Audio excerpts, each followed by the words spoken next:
नमस्कार, ये आपका भारत लाइव है और जैसा कि आप सभी जानते हैं कि बिहार की राजनीति पल पल करवट ले रही है।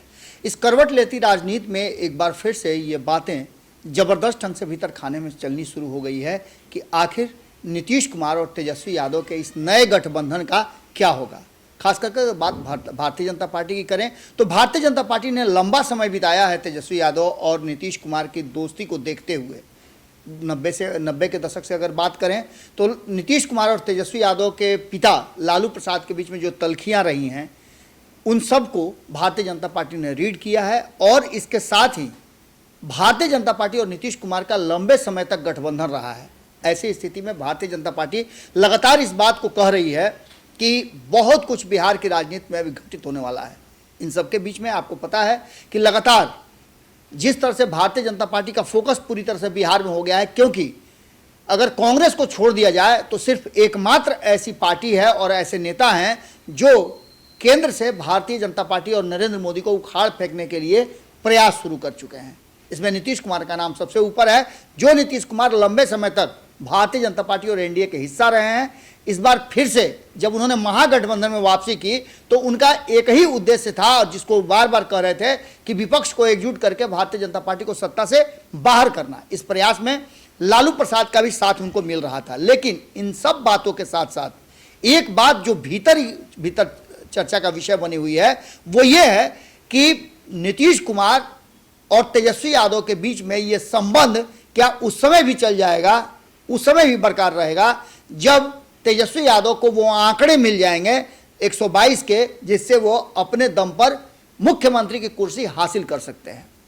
आने वाला जो 2 सीटों का उपचुनाव गोपालगंज और मोकामा का है उसको कहा जा रहा है कि वो निर्णायक होगा। अभी तक भारतीय जनता पार्टी ने अपने उम्मीदवारों की घोषणा कर दी, लेकिन महागठबंधन से अभी तक उम्मीदवारों की घोषणा नहीं हुई है। इससे पहले हम आपको बता दें कि आपने देखा होगा कई उपचुनाव हुए हैं 2020 के चुनाव के बाद। उन उपचुनावों में क्या कुछ हुआ ये किसी से छुपा नहीं है। महागठबंधन में जबरदस्त विवाद हुआ और कांग्रेस ने राष्ट्रीय जनता दल को छोड़कर अपना उम्मीदवार दोनों जगह से खड़ा किया। बोचहा चुनाव की अगर बात करें तो बोचहा चुनाव में तो दोनों ही खेमे में जबरदस्त रार दिखी थी।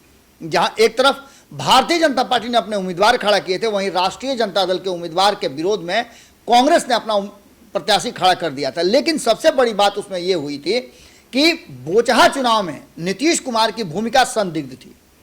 अब इस संदिग्ध भूमिका को लेकर के भी भारतीय जनता पार्टी लगातार ये बात कह रही है कि नीतीश कुमार इस बार भी जो 2 सीटों पर उपचुनाव होने हैं गोपालगंज और मोकामा में, उसमें संतुष्ट नहीं है। सबसे पहले तो अनंत सिंह की पत्नी को टिकट दिए जाने के पक्ष में जदयू के नेता नहीं थे और इसको लेकर के अब तक विलंब हो रहा है उम्मीदवारों की घोषणा करने में। उम्मीदवार की घोषणा होने के बाद ये जरूरी नहीं है, जैसा कि भारतीय जनता पार्टी कह रही है कि ये जरूरी नहीं है कि नीतीश कुमार पूरा खुल करके राष्ट्रीय जनता दल का समर्थन करेंगे। इसका सीधा सा मतलब है कि राष्ट्रीय जनता दल को यानी तेजस्वी यादव को सबसे पहली लड़ाई तो अपने गठबंधन के अंदर ही लड़नी पड़ेगी और नीतीश कुमार के विरोध का, भीतर से विरोध का अंडर करेंट जो चलेगा उससे सामना करना पड़ेगा। ऐसी स्थिति में भारतीय जनता पार्टी दोनों ही सीटों पर जीत का दावा कर रही है। लेकिन दूसरी तरफ भारतीय जनता पार्टी और खास करके महागठबंधन से बाहर जो दल हैं उनका कहना है कि अगर तेजस्वी यादव किसी भी परिस्थिति में ये दोनों सीट जीत जाते हैं उसके बाद से नीतीश कुमार का काउंटडाउन शुरू हो जाएगा और नीतीश कुमार की उल्टी गिनती शुरू हो जाएगी। उपचुनाव के 2 सीटों के रिजल्ट तय करेंगे नीतीश कुमार के भविष्य। बार बार ये कह रहे हैं विरोधी कि बस वेट एंड वॉच। अब देखने वाली बात होगी कि नीतीश कुमार और तेजस्वी यादव के बीच में जो संबंध चल रहे हैं उसमें यहां तक कि राष्ट्रीय जनता दल ने किसी के भी बयान को तरजीह न देते हुए सीधे तौर पे महागठबंधन और पार्टी के फैसलों में तेजस्वी यादव की ही बात चलेगी। देखना होगा कि ये किस करवट बैठती है। भारतीय जनता पार्टी के साथ तो संबंध लंबा रहने के बाद भी नीतीश कुमार नहीं निभा पाए, लेकिन 2015 से 2017 के बीच 2 साल का जो संबंध रहा और उसके बाद 2022 में जो 2 महीने का संबंध है उसे नीतीश कुमार कितना कंटिन्यू करते हैं, क्या 2024 और 25 में भी ये साथ रहेंगे, ये सवाल आपको हम छोड़ करके जाते हैं। क्योंकि 2024 से पहले नीतीश कुमार को तेजस्वी यादव के हाथों में बिहार सौंपना होगा। अगर नहीं सौंपे तो भारतीय जनता पार्टी और नीतीश कुमार तेजस्वी यादव के विरोधी जो बात कह रहे हैं उसमें बहुत हद तक न मानने की भी गुंजाइश है। वहीं आपको बता दें कि दोनों के बीच में सब कुछ ठीक ठाक नजर आ रहा है, लेकिन उसके साथ साथ दोनों की पार्टी में विवाद धीरे धीरे बढ़ता जा रहा है। हाल फिलहाल में आपने देखा कि टिकटों को लेकर के 2024 और 25 के चुनाव में कौन कितने संशय में है, ये भी बात अब क्लियर है। दूसरी तरफ भारतीय जनता पार्टी ने खुला ऑफर दे दिया है कि दिवाली तक जिसे भी जदयू छोड़ करके आना है उसका हम स्वागत करते हैं।